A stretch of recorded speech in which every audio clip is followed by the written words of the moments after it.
comme les mêmes voitures de la France. On voudrait savoir comment sont les habits traditionnels à Taïwan.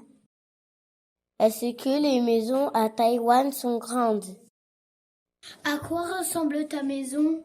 Alors, ça c'est même des questions assez importantes puisque ça va de la voiture jusqu'aux habits traditionnels et puis les habitations. Alors ça change aussi selon les personnes bien évidemment, selon les régions aussi. oui, alors les voitures, la plupart du temps, les voitures à Taïwan sont importées. Donc, ce sont les mêmes modèles que vous voyez chez vous. Voilà. Et beaucoup plus souvent des voitures japonaises, de marques japonaises comme Toyota, Nissan ou Honda.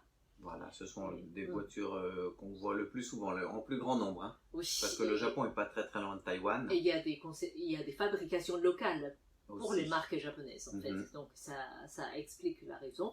Des voitures françaises comme Renault ou Peugeot, en fait, ça existe, mais ça reste plus cher par rapport aux voitures japonaises. Citroën, beaucoup moins, mais on commence à en voir un petit peu des nouvelles. C'est beaucoup moins, c'est vrai, effectivement. Voilà, c'est donc par rapport aux voitures. Il y a beaucoup de scooters à Taïwan. Oui. Et la plupart des Taïwanais pensent que c'est très pratique de circuler en scooter, surtout lorsqu'il y a des embouteillages. Et surtout lorsqu'on va pas trop loin, et le scooter c'est beaucoup plus facile à se garer. Voilà, donc il suffit d'enfourcher entre guillemets son scooter plutôt que de devoir rentrer dans la voiture, sortir du parking, démarrer, aller trouver une autre place de parking. Là en scooter, en plus vous voyez même des fois des familles entières de scooters. En sachant que c'est illégal. Hein. C'est illégal bien sûr. Il y a le papa qui conduit, il y a la maman derrière, et puis entre papa, maman et même derrière ou devant, il y a les enfants. Du coup, j'ai déjà vu 5 personnes sur un même scooter. Oui, en sachant que la loi c'est limité à 2, non? C'est limité à 2. Voilà. Donc, et toujours avoir un casque. Hein. Ça, c'est obligatoire, oui. Et donc, ça, c'est par rapport à la voiture. Oui. Et au niveau des habits, vous voyez, c'est un peu comme... Voilà. Voilà. Moi, c'est un habit traditionnel, pour pas avoir froid. Parce on s'habille comme on peut, en fait. Non, l'habit traditionnel, il y a des boutons un peu chinois, assez jolis. Sur certains habits, pour des chemises, pour des robes de femmes aussi, qui sont des robes droites, des épaules jusqu'aux chevilles, très longues. Avec des silhouettes très fins en fait. Oui, et qu'on appelle des qipao, donc c'est des robes chinoises. Oui. Il y a quoi encore? Il y a aussi des habits aborigènes qui sont très colorés, souvent tissés à la main. Oui, et on peut dire que tous ces habits traditionnels existent dans la société, mais on ne porte que pour des occasions nécessaires. Mais il existe, ce qui est très bien, des habits traditionnels retravaillés, entre guillemets, modernisés, pour qu'on puisse les porter des jours au quotidien. Voilà, des habits à la mode ou des habits un peu plus légers, mais qui restent traditionnels. Avec c'est le style, en fait, qui change, en fait. Voilà, et ça c'est joli, c'est agréable à porter aussi. Donc c'est s'adapter à la société actuelle, donc les personnes ont besoin de bouger. Par exemple, les femmes en robe chinoise, elles ne peuvent pas faire de ménage, hein, voilà. Sûr. Mais par contre, si vous travaillez dans une entreprise, il y a besoin pour certains métiers, comme votre papa peut-être, ou votre maman, d'être habillé en costume cravate ou en tailleur pour la maman, ou en jupe avec une veste. Ou alors ça peut être aussi des habits tout simples. Hein.